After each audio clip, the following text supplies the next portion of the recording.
नमस्कार,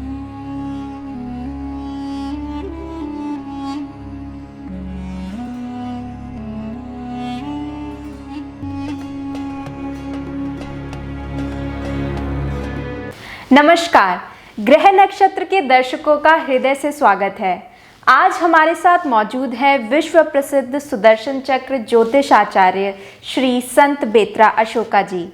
इनसे आज हम चर्चा करेंगे वैश्विक महामारी कोविड-19, LAC और LOC पर चाइना की विस्तारवादी नीति के कारण सरहदों पर तनाव एवं भारत के पड़ोसी शत्रु देश पाकिस्तान द्वारा आतंकवाद एवं देश में अस्थिरता फैलाने के प्रयासों से सांप्रदायिक सौहार्द में खटास एवं अस्थिरता के प्रयासों एवं भारत के युवाओं में बढ़ती बेरोजगारी के कारण असंतोष जैसी चुनौतियों से निपटने के लिए क्या भारत के प्रधानमंत्री सक्षम सिद्ध होंगे? क्या कहते हैं भारत और भारत के प्रधानमंत्री माननीय श्री नरेंद्र मोदी जी के ग्रह नक्षत्र? जानने के लिए वीडियो को अंत तक जरूर देखें। नमस्कार, ग्रह नक्षत्र के दर्शकों का हृदय से स्वागत। बहुत बढ़िया प्रश्न है। आपके अधिकतर प्रश्नों का जवाब आपके प्रश्न के अंदर ही है। देखिए, वैश्विक महामारी कोरोना कोविड-19 का विस्फोट चाइना ने किया है, जिससे पूरा विश्व त्रस्त है। चाइना के कोविड-19 विस्फोट और LAC पर आपका विस्तारवादी नीति के कारण भारत पर जो एक मानसिक दबाव, भारत की जनता पर एक कोविड के कारण इकोनॉमिक क्राइसिस से जो गुजरना पड़ा। देखिए, LAC और LOC पर चाइना और पाक की हिमाकत करने वाले नेताओं का सिर्फ देश ही नहीं, पार्टी में से भी आधार हिल चुका है।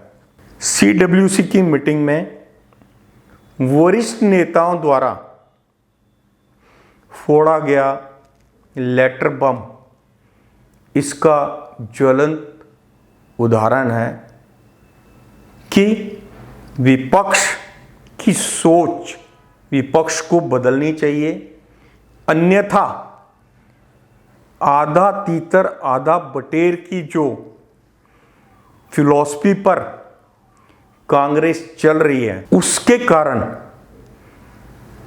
कांग्रेस का भविष्य जो है वो अंधकारमय है। एवं जो युवा नेता हैं और जो वृद्ध नेता हैं, उनके बीच में एक लाइन सी खिंच गई है, जिसके कारण माननीय श्रीमती सोनिया गांधी जी को CWC की मीटिंग में ये सब देखना पड़ा, जिसकी भविष्यवाणी मैंने पहले ही कर दी थी कि श्रीमती सोनिया गांधी का जो समय है शनि की ढैया के कारण 18 अगस्त से लेकर 28/12/2020 तक स्वास्थ्य के लिए चिंता का कारक है। उनको आगामी 6 मंथ के अंदर पार्टी अध्यक्ष का चुनाव कराना पड़ेगा।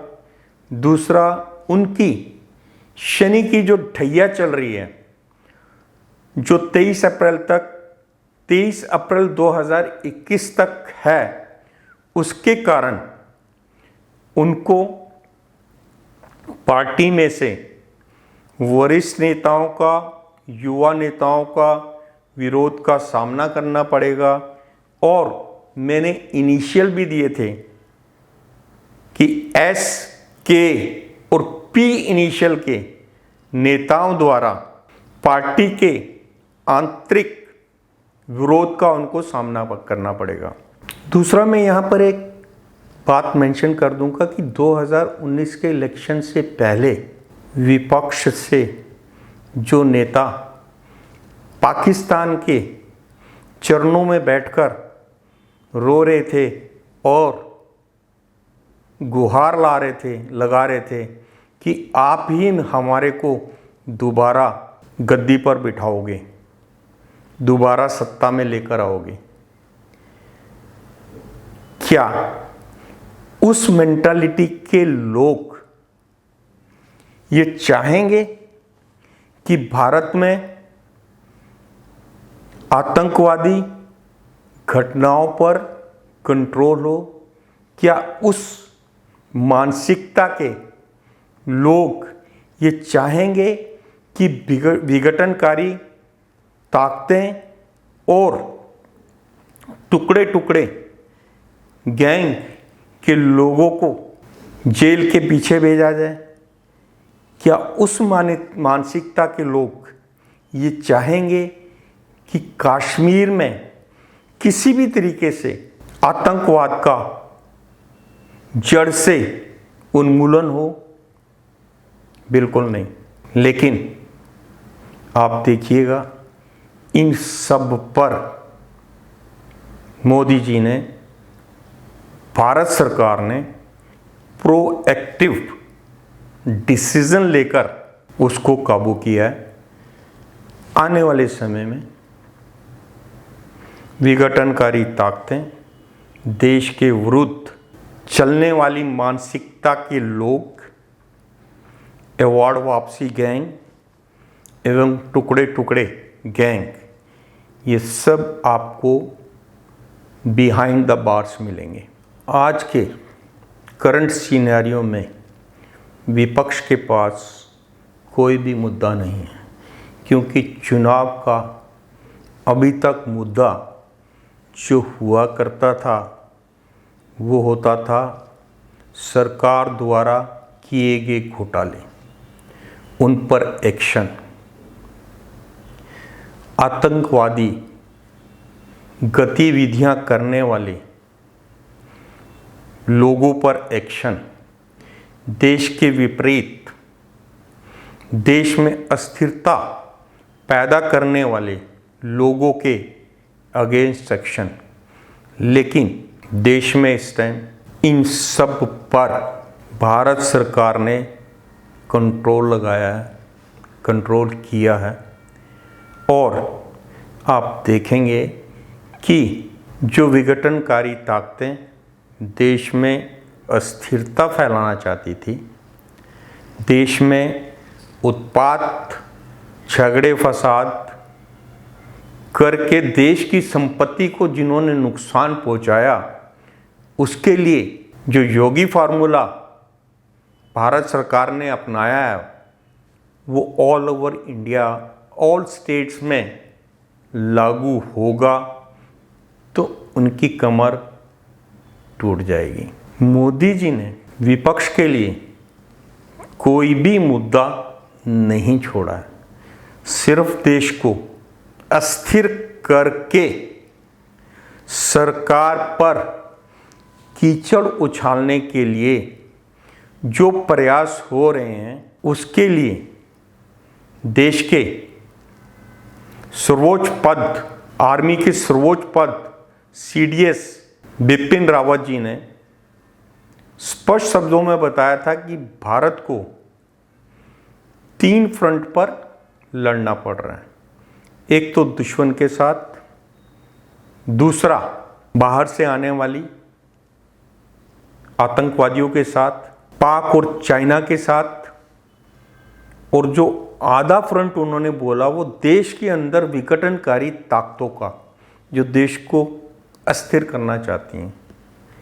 लेकिन इन तीनों फ्रंट पर सरकार ने अच्छी तरीके से काबू पाया है।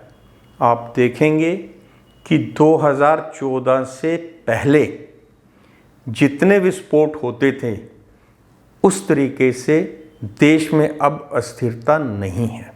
देश के युवाओं का बेरोजगारी का जो मुद्दा है, एक बहुत बड़ा मुद्दा बन सकता है, लेकिन जो विश्व स्तर के नेता होते हैं वो सिर्फ वर्तमान स्थिति से फाइट नहीं करते हैं, वो आने वाले 10 साल के लिए बेस्ट प्लानिंग करते हैं। आप देखेंगे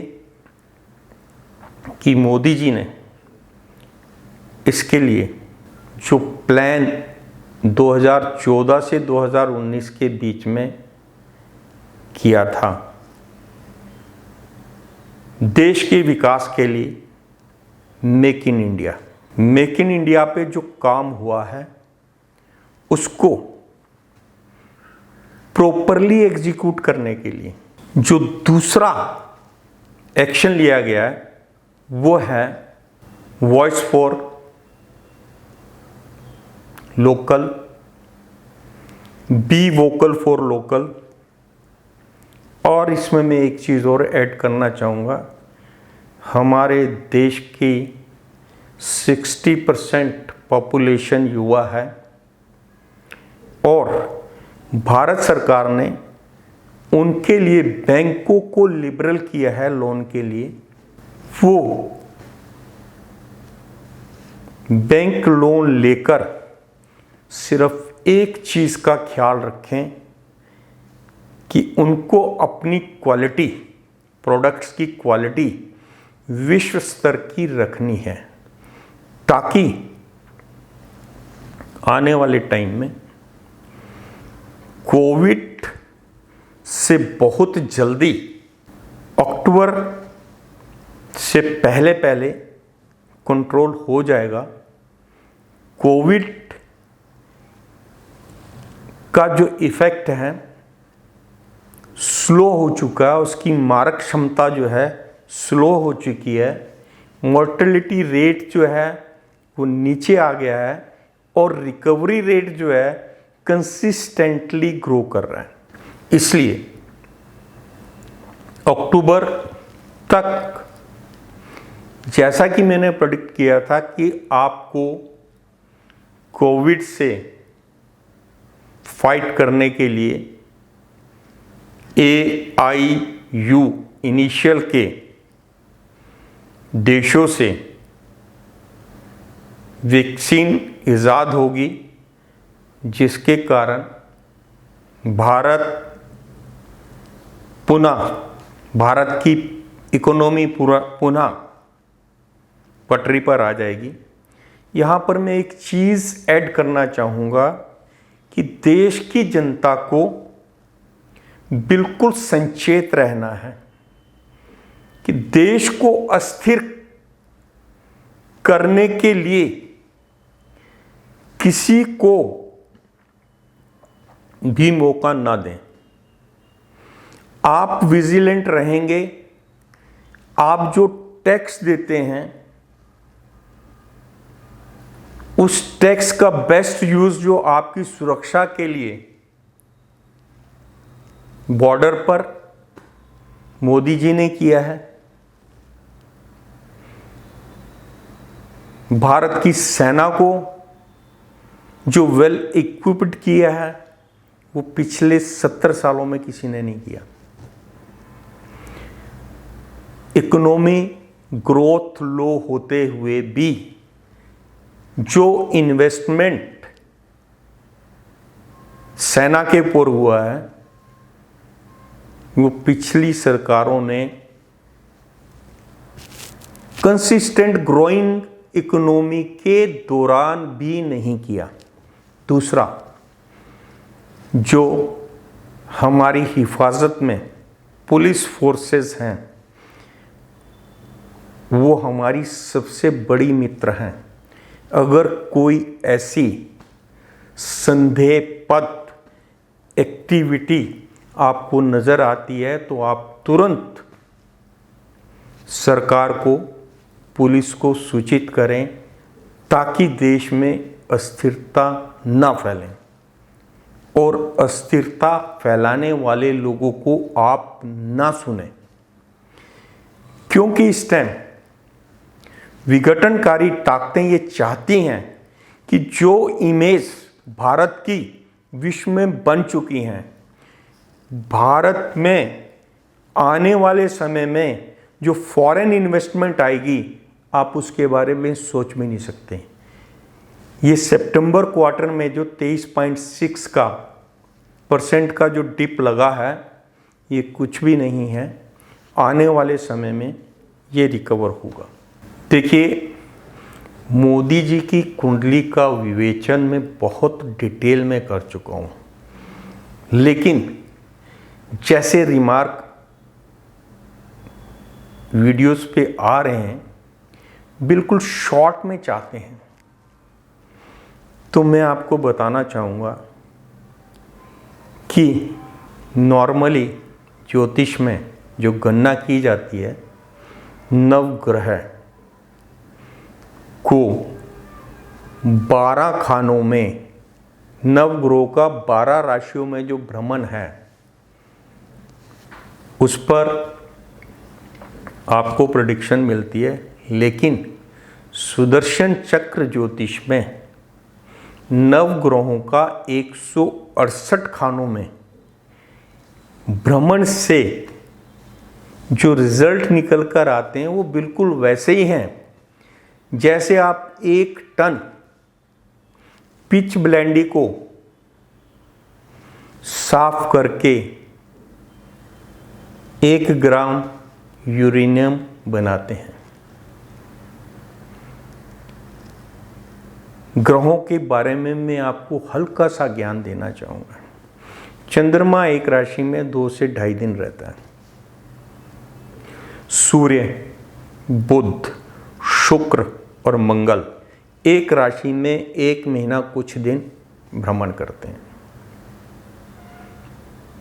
बृहस्पति एक राशि में 1 वर्ष तक रहते हैं। राहु और केतु एक राशि में 18 महीने, और शनि एक राशि में 2.5 साल तक रहते हैं। शनि की जो महादशा है वो 19 वर्ष तक रहती है, और शनि की जो 7.5 है वो 7.5 वर्ष तक रहती है।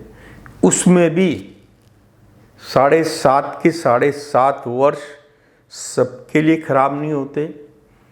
कुछ एक के लिए 2.5 वर्ष खराब होते हैं, कुछ एक के लिए 5 वर्ष खराब होते हैं, और कुछ एक के लिए शनि की 7.5 शुभ फलदायी होती है। ये मैं आपको क्यों बता रहा हूँ? मैं ये इसलिए बता रहा हूँ कि जो हमने आज का जो सब्जेक्ट है वो ये है कि देश को कोविड-19, देश की सीमाओं पर जो तनाव है, चाइना की विस्तारवादी नीति, और देश के सबसे बड़े शत्रु पड़ोसी देश पाकिस्तान की जो हरकतें हैं, एवं चाइना की विस्तारवादी नीति के तहत नेपाल को अपनी ग्रिप में लेना इत्यादि कार्य करने वाले, देश में अस्थिरता फैलाने वाले और देश में आतंकवाद को शरण देने वाले और देश के साथ गद्दारी करके जिन लोगों ने घोटाले किए हैं, भारत का पैसा विदेश में भेजा है, उन सब के लिए ये मैसेज है। उन सब के लिए देश के प्रधानमंत्री मोदी जी और विश्व में जो भी भारत के ऊपर गलत नज़र से देखेगा, उन सब के लिए मोदी जी शनि की तरह हैं। वो बिल्कुल शनि की तरह हैं। शनि जो है न्याय का देवता है, ना खाऊंगा ना खाने दूंगा, और देशद्रोहियों को, आतंकवादियों को, घोटालेबाजों को और देश में अस्थिरता फैलाने वालों को, क्योंकि शनि न्याय का देवता है, तो वो उनको जेल के पीछे ले जाता है। जब भी आप पर शनि की ढैया आती है या शनि की साढ़े सती आती है या फिर शनि की महादशा आती है, तो एक चीज़ का ख्याल रखिएगा, आपके कर्मों का जो फल है आपको ज़रूर मिलेगा। न्याय का देवता अपने कार्यकाल में सबका हिसाब करता है। शनि के तुल्य मैंने माननीय मोदी जी को शनि उन लोगों के लिए बताया है जिनकी ये मेंटालिटी है। या तो वो पहले 2.5 साल में तड़फ गए, नहीं तो अगले 7.5 साल में, 5 साल निकल चुके हैं, आने वाले 2.5 साल में उनकी बुरी हालत होने वाली है। अदरवाइज शनि का कार्यकाल 19 साल का है और मोदी जी के कार्यकाल की भविष्यवाणी में 15 साल की कर चुका हूँ। तो बकरे की माँ कब तक खैर मनाएगी? इस चीज़ को दिमाग में रखकर देश के विरुद्ध चलने वालों को ये एक चेतावनी है कि मोदी जी उनके लिए दंडाधिकारी शनि की तरह पेश आएंगे और विश्व में जो देश भारत के ऊपर कुदृष्टि डालेंगे उनका भी वही हाल होगा। नमस्कार।